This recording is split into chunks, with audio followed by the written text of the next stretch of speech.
Let's be honest, life moves fast these days. It's easy to feel confused or frustrated. Now imagine having a brain injury and things go by so fast you don't even notice. Self-Made, a podcast about brain injury. What is it? How do you live with it? What resources are available? Join the discussion of these topics and more on a weekly basis. Let's share some ideas and discover new ways to help make those decisions again and continue being self-made.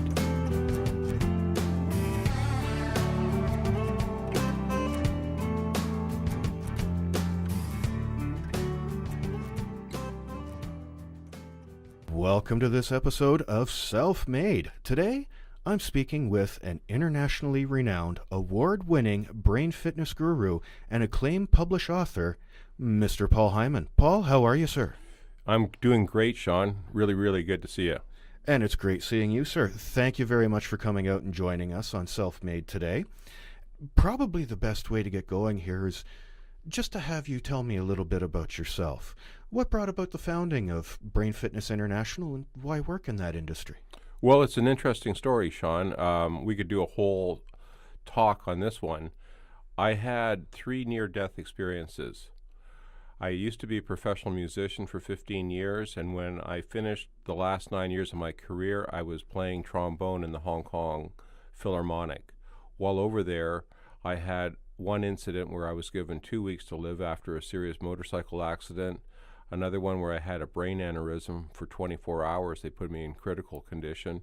And then the last one, I had just seconds to go where I was ready to just flatline.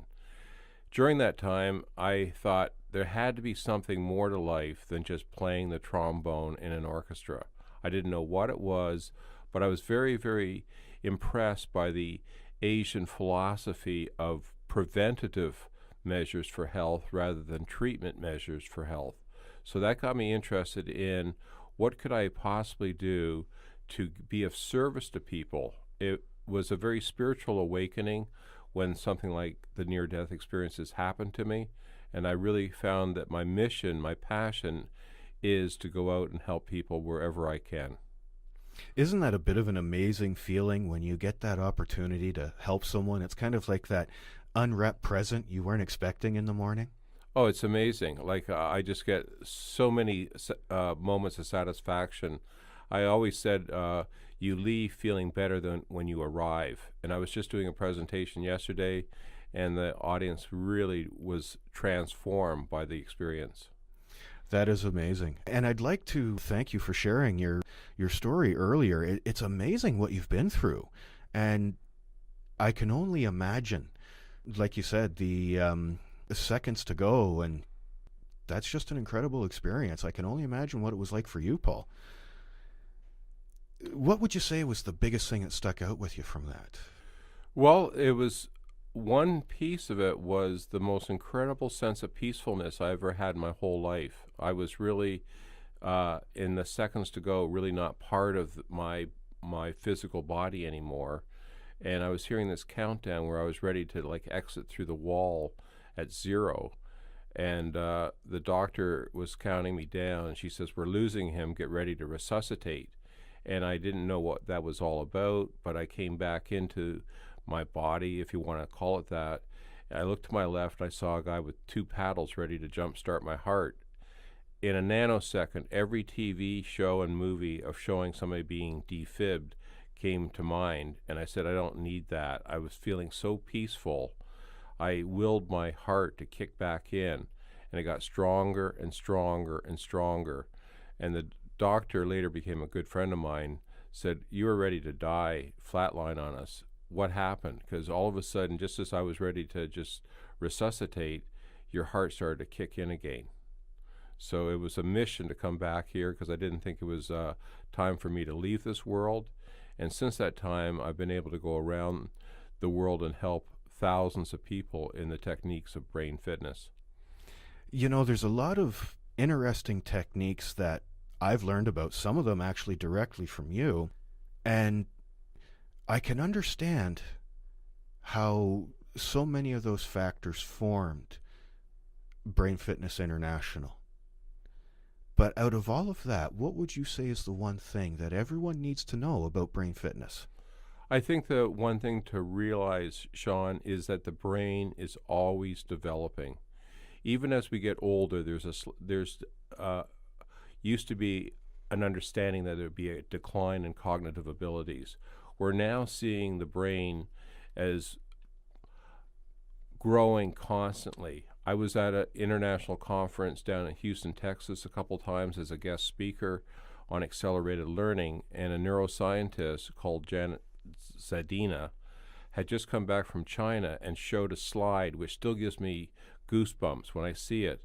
And in the research the Chinese were doing, they showed a nerve fiber that within 20 minutes of starting a new physical activity, you saw these microscopic little bumps being formed on the nerve fiber as the beginning of new neural pathways.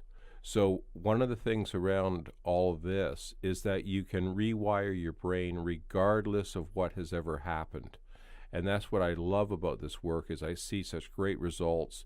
And the key phrase is, if you wire it, if you fire it, you wire it. So you're constantly looking at different activities that can get you physically up and moving, sensory stimulation with your eyes, your ears, tactile touch.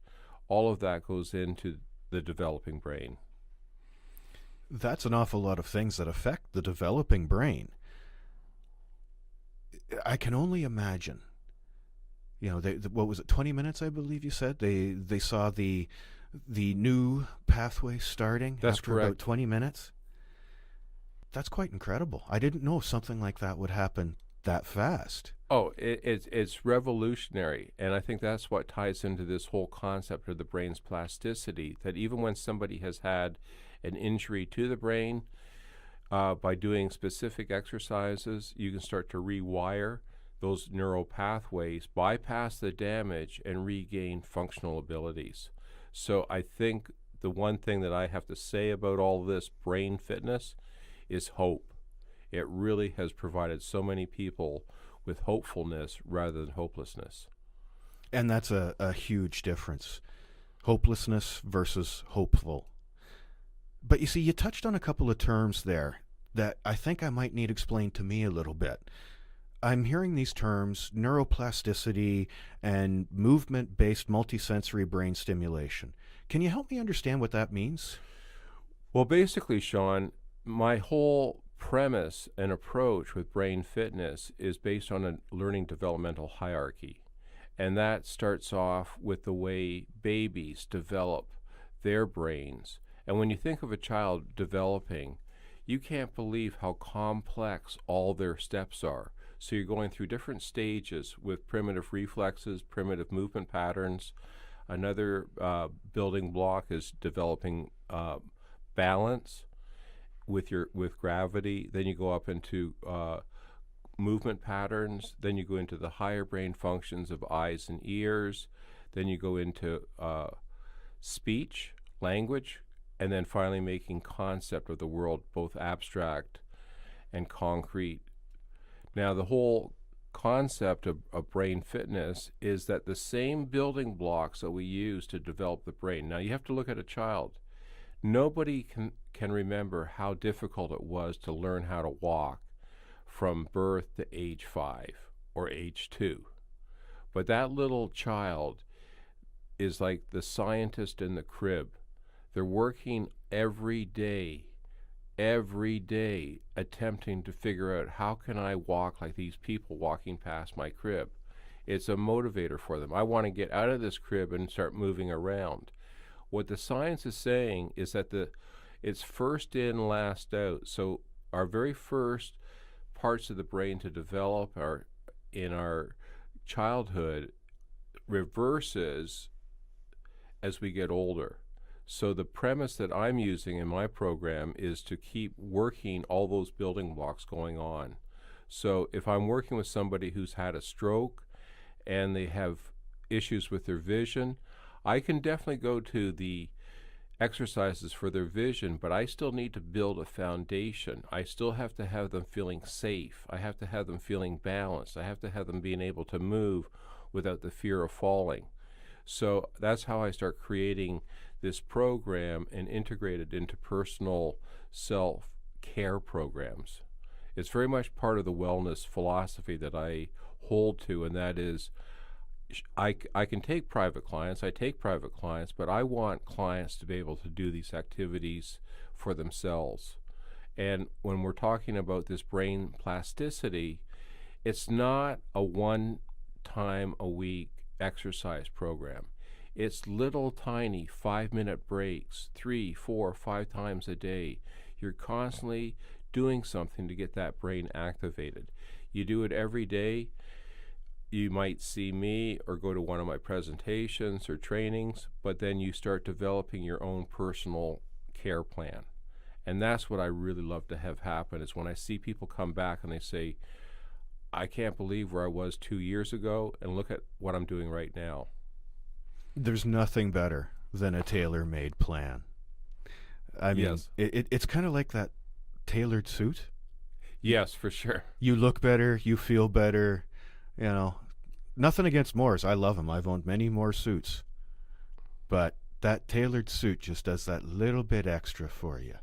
Oh, and you can feel the satisfaction and the gratefulness from the people I've worked with, because all of a sudden, from feeling that they would never get back their functional or cognitive abilities, they've gone out to do some amazing things. I was wondering, may I share a couple success stories with you? Absolutely. Well, one that really sticks in my mind is a friend of mine played bass trombone in the Vancouver Symphony. He and his wife, a cello player, had gone out to the outer islands of Vancouver. And it was so embedded in his mind. I said to him, when did you have your stroke? He says, 1:05 in the morning. It was burnt into his memory that he went to turn over to the right. His right side was completely paralyzed. It took 30 hours for the Coast Guard to come and provide medical interventions with him. That's a long time for a stroke. Oh, it's a huge amount of time. Like, for the first year, he was left completely disabled. And I heard about it, and I said, Doug, if I could just get my hands on you for 2 weeks, you won't believe what can happen. So his insurance company covered my expenses. I went out to Vancouver, and as a trombone player, you have 7 different positions. You're moving it back and forth. Because of his stroke, he could only go to 5 positions, so he was missing position 6 and position 7, which meant he could never go back to the Vancouver Symphony. In 10 days, Sean, I had him moving his arm all the way, extending it all the way out to 7th position. I continued with that, gave him a personalized program for about July, August, September, October, November. He went back to work with the Vancouver Symphony for the next 3 years. So that's playing every piece they put in front of him, the stress level of performance. He handled it all. It was really amazing that he was able to recover so fantastically. That is an amazing story. To recover that much after that amount of time.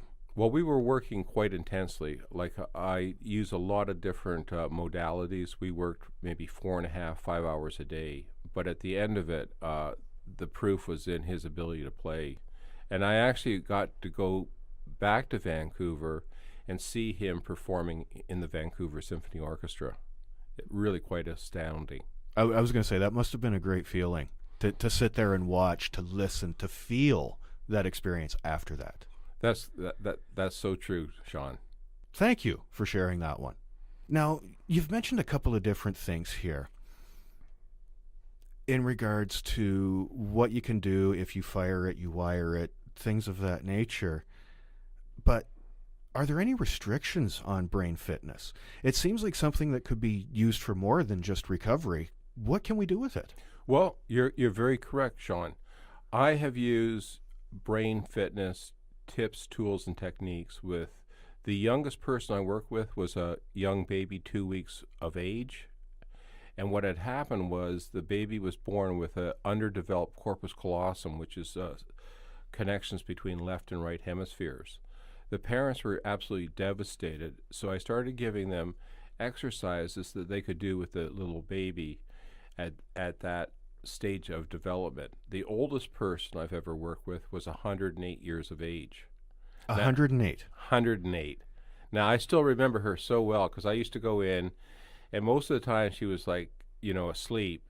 And this one time I went in and I said, "Hi, Mrs. Whitten, it's Paul. I'm here to do some work with you." And she looked at me and said, "What kind of work?" Crystal clear with her mental capacity.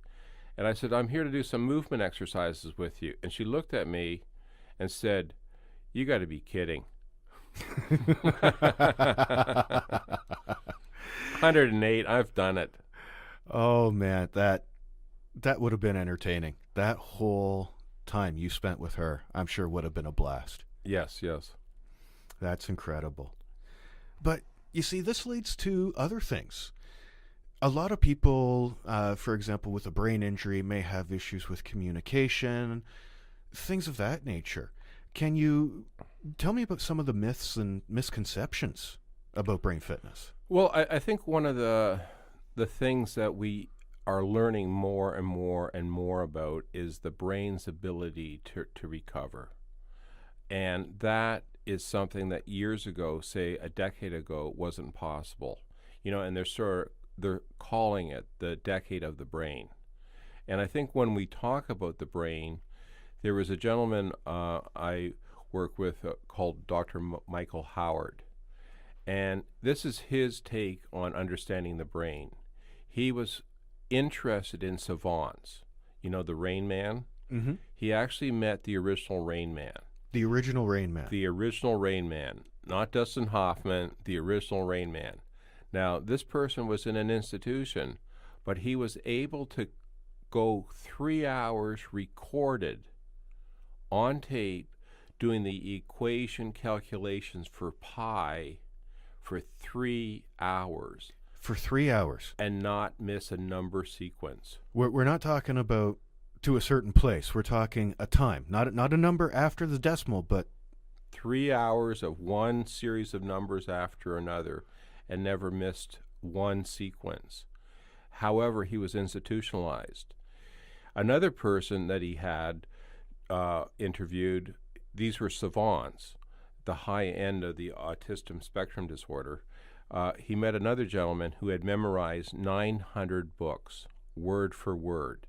He walked in and he said, "I have Tom Clancy, Red October Rising, page 132, second paragraph." The man started to read or recite word for word that second paragraph on one page 132. However, he couldn't button his own shirt, and therefore he was institutionalized. So what Dr. Howard said was, until we understand the brain of a savant, we will truly never understand the brain. So it's a fascinating field to be in, the mind-body connection. Oh, it's incredibly intricate. I know for me, it's one of those things where, like when it comes to automotive stuff, I like to do a lot of my own work if I need an oil change, things like that. I don't touch the transmission because that's a little over my head. Okay.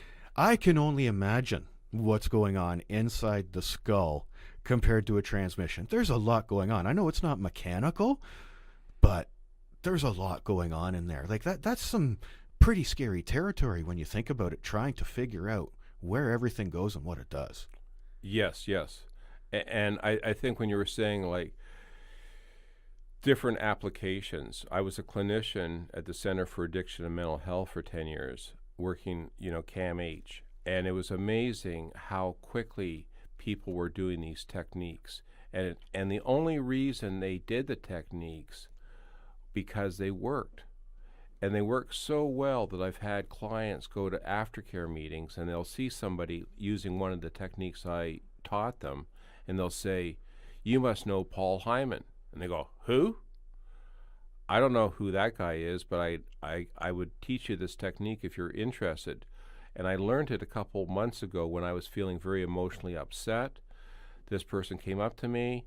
They showed me this technique. It calmed me down in a matter of minutes. It's incredible, and I will teach this to you if you're interested. So this client said to me, "Nobody knows who you are, Paul, but you're an urban legend out there doing your work." That must make you feel pretty good. Your work is getting around.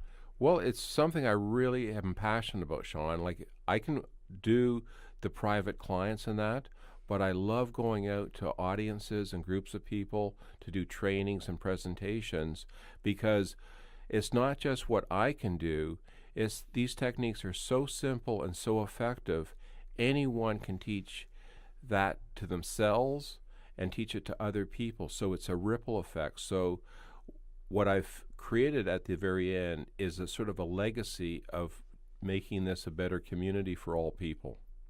And that's something I think not enough people do, try and make their own community better. So thank you for that one. But the term community, it makes me kind of wonder, because you've talked a bit about private clients, going to see someone one-on-one, but you've also talked about going to group events. So how much of an impact does environment play? Do you need like a quiet, dark place like a mushroom is? I know you're a fun guy, Paul, but what can you do it in public? You can do it in public, very, very, almost to the point that nobody knows what you're doing. Okay, so that you can ground yourself. So I was over in Hawaii, and you're rewiring the brain, Sean, with these movement exercises. So I was doing some work at a substance abuse recovery center, and the clinical director was a PhD candidate, and he wanted this for his clients. He knew my work at CAMH. And he said, "These are the same exercises my mother taught me when I was in grade 5. I got through all my school years by doing these types of exercises, and now all I have to do is think of the exercise, and I instantly go into that grounded, centered, relaxed, stress-free state." So he doesn't even need to do some of these exercises because he's ingrained it into his brain. When I teach this to performing artists, getting ready for auditions, which are very stressful, they work these techniques into their practice regime and can do that performance zone in 10 seconds. They can just drop into that zone because they've wired their brain for this is the state that they perform the best in. So this works for anybody. If you want better functionality, you start doing these simple exercises, you'll be amazed what you'll be able to accomplish in a month's time. That almost sounds like a challenge. I might have to take you up on that one, Paul. Not a problem, Sean. I'll give you a program. Sounds good. But you see, brain injury itself, though, that's a very broad term. Yes, it is, yes. Are there specific exercises or movements for specific injuries? Well, I think one of the things that I've really worked on is how to modify the program for various people's physical and cognitive abilities. Physical and cognitive? Cognitive abilities. So if their memory is not what it used to be, or they're maybe more forgetful, or they feel physically unable to function, like move in terms of walking and their balance, I take all of that into consideration and I start building a program for them. So one of the things that I really like to do is teach them this 4-step, 5-minute process that can be a learning readiness program. The other thing I like to do with people is what I call optimal brain organization. Every one of us has a dominant brain hemisphere, a dominant ear, a dominant eye, a dominant hand, and a dominant leg. All those sensory systems are going into the brain to keep it moving, keep it functioning. So as long as you're doing these movements and sensory stimulation exercises, you'll get some great results. That sounds like a very interesting way of doing things. As long as you're doing the movements, you get results. Right. And so if somebody is unable to get up and stand, I do exercises with them in their wheelchairs or in their chairs. It's completely modified. So there is something for everyone. So what I really need to do is, when I work with individuals is to see what their beginning stages are like. So, for example, I might talk about balance, and people have a whole fear of falling or their equilibrium is off. So I'll start working with exercises on the floor, on the floor, standing. But then soon afterwards, I'll put a person on a foam balance cushion, which challenges their balance even more. Then I'll have a rocking board, a balance board, and put that on the floor, and they have to stand on that and do the exercises. Each one is taking them to a higher and higher degree of brain integration. And these exercises, again, they're taught to the clients in a session, but it's intended, the wellness philosophy is really, what can I teach that person to do for themselves when I'm not available? And that's one of the keys that I love about this work, is that I'm not just seeing that person over and over and over again. I'm creating a program, or I should say co-creating a program for them that they start doing every day for themselves, and then they come back to me maybe a couple weeks later after we've got a program established for a little check-in, and then it gets further and further along, and then they may come back once every 6 months just as a little tune-up, but they've made such advancements, they're doing quite well on their own, and they're quite pleased with their progress. That is excellent to hear, that people can see results that quickly. And with everyone, you said it yourself, actually, everyone's just that little bit different. We're all unique in our own way. What would you say is a typical journey through brain fitness, though? If folks were to start doing this program, what might be some signposts that everybody sees? Okay. I think one of the things that I'm really passionate about, Sean, is the longer I've worked with people, I've seen the effects of trauma. And starts off wherever that person is, but as you go back further and further and further, I end up hearing about some of the traumatic episodes that have happened in their lives. People that have had a brain injury, they have trauma about it. That trombone player, 1:05 in the morning, it's burnt into his memory. So what I wanted to do is he ever going to forget about the trauma of the stroke? No. But if I can take the reactivity out of his system, that he can think about it and not be reactive to it, then he's moving forward. There's a progression. So one of the techniques that your listeners may want to do is called frontal occipital holds. You take one hand and you place it on your forehead just above your eyebrow. You take your other hand and you place it at the back of your skull. We call that the occiput. Now, we want to tie in the eyes. So what I have people do is to look up at 12 o'clock without moving their heads. Look down at 6 o'clock, look over to 9 o'clock, look over to 3 o'clock. So in one of those quadrants from 12 to 3, 3 to 6, 6 to 9, 9 to 12, there's going to be one area where the eyes are going to feel most strained or want to quickly skip over. What I say is that's the hot spot. That's the area that you want to be focused in on your eyes as you hold that front part of your forehead and the back part of your head, and you do it with that thought of whatever was traumatic for you in mind. So just not a lot of thought, just one single thought until what we call diffuse it. We reduce the stress in it so the eyes are less strained. Now when you go back and you think about that situation, you can say it happened, but I don't have a reaction to it. So when you're talking about a serious traumatic injury, what I have people do, or what I do with people in private sessions, is we'll go through maybe 2 or 3 memories at a time. So we'll go through all the different memories associated with that injury until it no longer has an emotional trigger for that client. And that can be a very long, drawn-out process to get to, I'm sure. Well, like I said, it takes, some sessions privately or as a group. That's what, I like, is going out to groups or to work with individuals.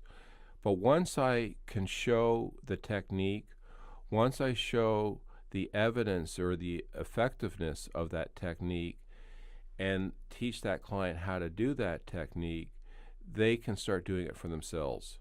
So they can take these different memories associated with the trauma of the injury and completely erase that reactive stress response to that injury. That is incredible. Being able to erase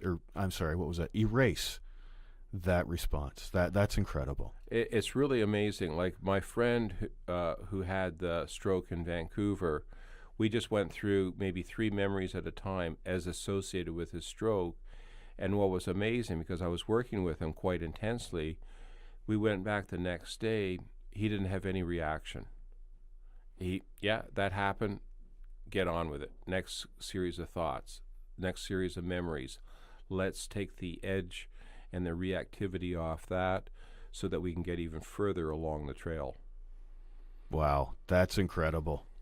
I'm sure there's a lot of folks wondering, how do they get a hold of you if they want to be able to use your services or just get more information from you? What's the best way to get a hold of you? Well, I really appreciate this opportunity, Sean, to be able to put it out to people, because it is my passion to help people and go where the help is needed.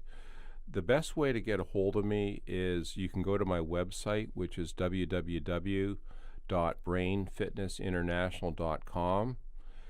My email is on that website, and my telephone number, if I can give that out, absolutely, is 416-467-0240. That's my work number.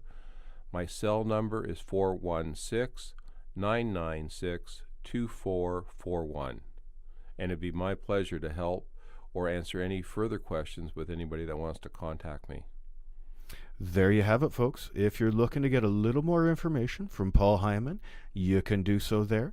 And that's all the time we have for this week. Paul, thank you very much for coming out tonight. Thank you so much, Sean. It's been a pleasure. Take care, folks. We'll talk to you later.